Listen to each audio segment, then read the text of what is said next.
Hello my lovely soul family, आपके लिए एक और रीडिंग आ चुकी है जिसका टॉपिक रहने वाला है मजे हुए खिलाड़ियों को भी आपने मात दे दी है। तो लोग आपको माहिर समझ रहे हैं तो क्या बातें कर रहे हैं लोग आपके बारे में, इसी संदर्भ में ये रीडिंग रहेगी।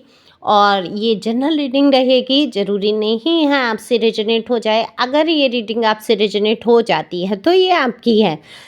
सॉरी। तो जब आप मेरे चैनल पे पहली बार आते हैं, सब्सक्राइब करते हैं, कमेंट्स करते हैं या कमेंट्स में अपनी एनर्जी को ड्रॉप करते हैं शेयर करके, लाइक करके, तब आपकी बहुत सारी एनर्जी मुझ तक आती है और रीडिंग आपसे रेजोनेट हो पाती है। दिए हुए नंबर पे आप संपर्क कर सकते हैं। ये व्हाट्सएप नंबर है। सिंपल कॉल नहीं करेंगे, अगर करेंगे मैं अटेंड नहीं करूँगी। व्हाट्सएप पर मैसेज करके अपनी रीडिंग को आप बुक करा सकते हैं और रीडिंग फ्री नहीं है, पर्सनल। ओके, तो चलते हैं रीडिंग पे। कार्ड मैंने शफल कर लिए हैं और फटाफट से रीडिंग करते हैं। किसी ने कल मुझसे कहा था, कल कमेंट्स किया था शायद या परसों, कि आप इसी टॉपिक पे रीडिंग क्यों लाती हो। भाई, मेरा चैनल है इसी टॉपिक का। अलग अलग टॉपिक पे अगर आपको रीडिंग सुननी है तो आप अलग चैनल, दो चैनल मेरे और भी हैं, उन पे भी मैं अलग रीडिंग करती हूँ, वहाँ पर भी सुन सकते हैं। चैनल के लिंक इसी चैनल में दिए हुए हैं। ओके, आप चैनल के मुख्य पृष्ठ पे जाके पता कर सकते हैं। तो चलते हैं रीडिंग पे। कार्ड जैसे कि मैंने बोला शफल किए, और यहाँ पर मैं जो देख पा रही हूँ वो देख पा रही हूँ आपका अंतर्द्वंद, यानी कि आपके अंतर आत्मा से ही आपकी लड़ाई चल रही है। आपके विचार जो हैं थमने का नाम नहीं ले रहे हैं। आप बहुत कुछ सोचना नहीं चाहते, अंदर से अपने आप को बहुत शांत कर लिया है आपने, लेकिन आपके विचार जो हैं आप बंद ही नहीं होते, सोचना बंद ही नहीं होता। देखो, ये बात सच है कि लोग कह देते हैं टेंशन मत लो, लोग कह देते हैं कि सोचो मत, यहाँ तक कि मैं भी कहती हूँ सोचने से कुछ हो नहीं जाएगा, लेकिन कभी कभी सोचने से बहुत कुछ हो जाता है। जब हम कोई चीज़ बहुत, ये मेरे विचार हैं, ओके, क्योंकि मैं भी हूँ, ओवर थिंकर हूँ, मैं भी बहुत सोचती हूँ, सोच कर ही निर्णय ले पाती हूँ। देखो, कोई किसी से भी आप सलाह लेंगे या कोई भी परिस्थिति आपकी जो है वो सिर्फ आपको पता है मौजूदा हालत आपके जीवन में क्या है, सामने वाले ने क्या आपके साथ किया है, क्या आपको करना चाहिए, क्या नहीं करना चाहिए, ये सिर्फ आप ही जान सकते हैं। लेकिन जब मन परेशान होता है तो कितना भी होशियार व्यक्ति हो, उसको रास्ते समझ नहीं आते, निर्णय नहीं कर पाता है। सामने सच होता है, अंतरात्मा कह रही होती है कि ये तुम्हें नहीं करना चाहिए या ये तुम्हें कर लेना चाहिए, हम समझ नहीं पाते और दुविधा में फंस जाते हैं। कई बार ऐसी परिस्थितियां आती हैं जिनमें सॉल्यूशन सामने होते हुए भी व्यक्ति नहीं समझ पाता है। तब क्या होता है, धैर्य रख के, शांति रख के, शांति में बैठ के अगर कोई बात सोची जाती है, ईगो को ख़त्म करके, गुस्से को ख़त्म करके। कभी भी देखो, सबसे बड़ी बात है, गुस्से में तो कभी निर्णय लेना ही नहीं चाहिए। आप अगर गुस्से में कोई कदम उठाते हैं तो उसके लिए जीवन भर पछताना ही रह जाता है। और यही हो रहा है आप लोगों के साथ। जिन लोगों ने आपके साथ घमंड दिखाया, ईगो दिखाया, गुस्से में कदम उठाए, आपको अपने आप से दूर भेजा, आज कहीं ना कहीं उनके दिल में एक पछतावा, एक, हालांकि वो दिखाएंगे नहीं, वो कहेंगे नहीं, लेकिन कहीं ना कहीं एहसास तो आज नहीं है तो कल होगा ही होगा। तो आप बहुत ज़्यादा सोच विचार कर रहे हैं, निर्णय लेने की क्षमता है आपके अंदर। मैं ये बिल्कुल नहीं कहूँगी कि आप निर्णय लेने की क्षमता नहीं है, लेकिन निर्णय ले नहीं पा रहे हैं। तब क्या होता है, ऐसे में अगर किसी दूसरे व्यक्ति से आप अगर सलाह लेंगे, देखो टैरो की बात अलग है, आपने पर्सनल रीडिंग ली, वो तो निष्पक्ष, वो तो ईश्वर के जो आपकी अंतरात्मा कहेगी वो निकल के आएगा।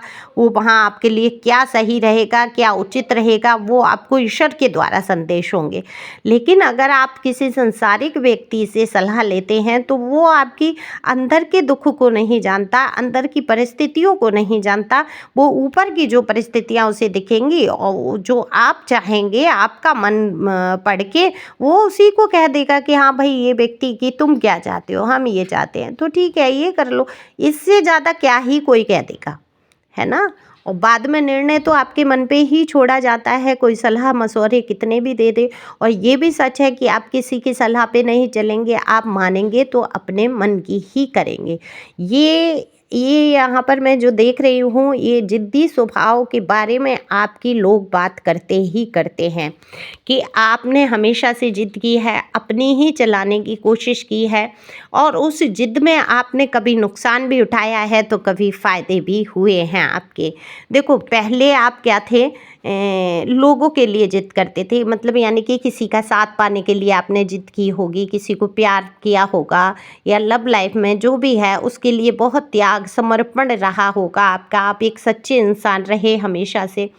लेकिन आपके साथ लोगों ने खेल खेल दिया, ऐसे ऐसे खेल खेले गए, ऐसी ऐसी साजिशें रची गईं। तो मैं ये एक बात स्पष्ट कर दूं कि साजिशें रचने वाला हमेशा झूठ की नींव पर खड़ा होता है और झूठ की नींव हमेशा कमज़ोर होती है, देर सबेर वो गिर ही जाती है। जिस आत्मविश्वास से आप सच्चाई के साथ खड़े होते हैं, जितनी मजबूती से आप सच्चाई से बात करते हैं, आपको धैर्य रखना होगा। आज आपके जीवन में कोई परिस्थिति ऐसी ला के खड़ी कर दी गई है जिसके लिए आप इतना विचार कर रहे हैं, इतना सोच रहे हैं, मन को शांत जरूर कर रहे हैं लेकिन कर नहीं पा रहे हैं, रास्ता नज़र नहीं आ रहा है। लेकिन मैं आपसे यही कहूँगी, अगर आप सच्चाई के रास्ते पर हैं तो आपको कोई हरा नहीं पाएगा। आपको डटकर मुकाबला करना है, सच बात सामने रखनी है। सच थोड़ी देर के लिए कड़वा ज़रूर होता है लेकिन जीवन भर के लिए सुकून दे जाता है। तो लोगों को बताए क्या लग रही है कि जो भी ये खिलाड़ी रहे मंझे हुए, जिन्होंने साजिशें की आपके खिलाफ, जिन्होंने आपको दुख तकलीफ पहुंचाए, कहीं ना कहीं आपने उनको मात दे दी है। मात कैसे दी है?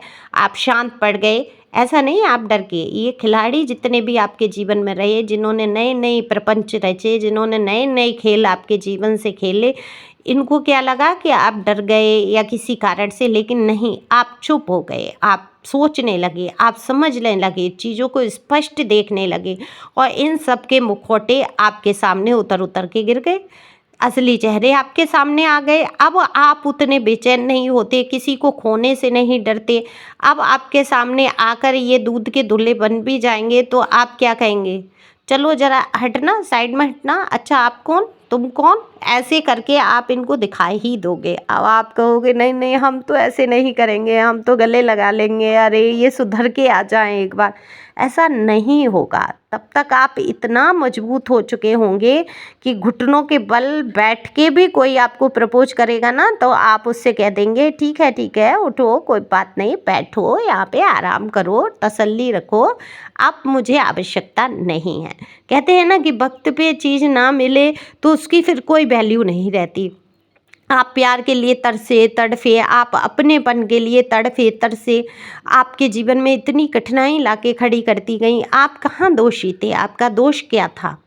आपका दोष इतना था कि सिर्फ आप सच्चे मन से चाहते थे, आप भला चाहते थे, इसलिए हो सकता है आपने रोक टोक की हो सकता है आपने उनको बताने की कोशिश की हो, जो उनके खिलाफ, उनके ही घर वाले, जो लोग आपके खिलाफ षड्यंत्र रच रहे थे, उनमें आपके पार्टनर भी हो सकते हैं, यानी कि पर्सन या पर्सनी, आप मेल फीमेल हैं, वो आपके पार्टनर भी आप अपने हिसाब से लगा सकते हैं।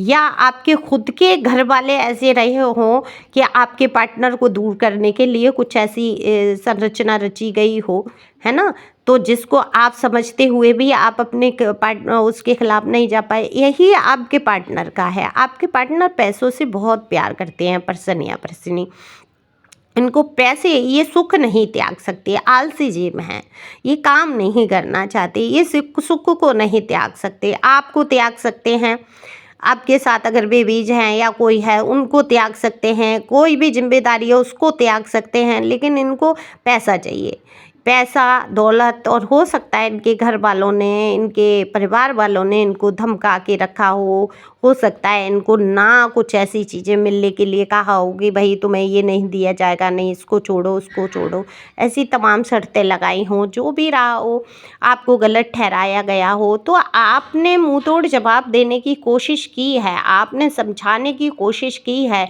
लेकिन इनको समझ में नहीं आई। तो अब आप क्या हो गए? शांत हो गए। अब इनको इसमें भी ईगो हर्ट हुआ है, ईगो हर्ट हो गया ऐसे लोगों को, और ये लोग क्या करने लगे, आपके खिलाफ फिर से कुछ षड्यंत्र रच के आपको परेशान करने की कोशिश करने लगे। तो लोग क्या कह रहे हैं, ये सारी चीज़ें लोगों को पता है आपके जीवन की। आप कितना भी छिपाने की कोशिश करो, ये सामाजिक तौर पर चीज़ें पता चल चुकी हैं।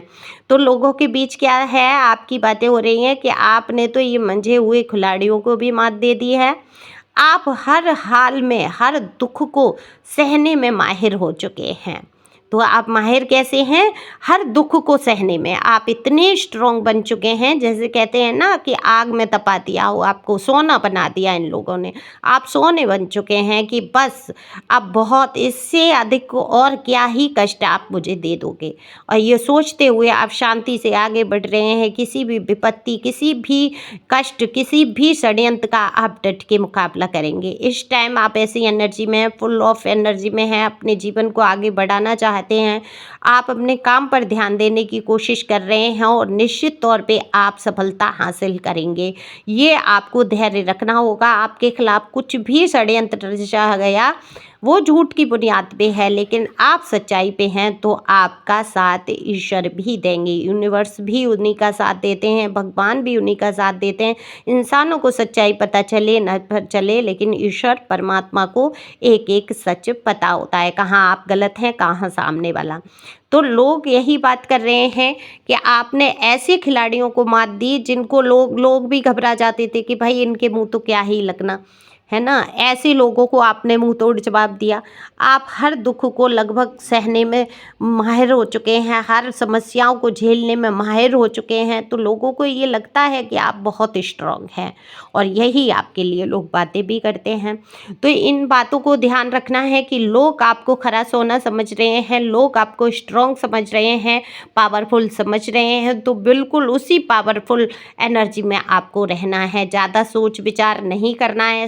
सोचना उतना है कि आप निर्णय ले सकें कि अब मुझे क्या करना चाहिए। पास्ट की बातों को नहीं सोचना है, दुख को नहीं सोचना है कि मैंने इतने दुख उठाए, मैंने इतना कष्ट उठाया, मेरे साथ ये हुआ वो हुआ। इन सारी चीज़ों को नहीं सोचना है। अगर सोचना ही है तो सोचना है कि ये जो विपत्ति का समय चल रहा है या आने वाला है या आ चुका है, इससे मुझे कैसे बाहर निकलना है। तो ऐसी सोच के साथ अगर आप आगे बढ़ेंगे तो निश्चित तौर पे आपकी सफलता आप हासिल करेंगे ही करेंगे।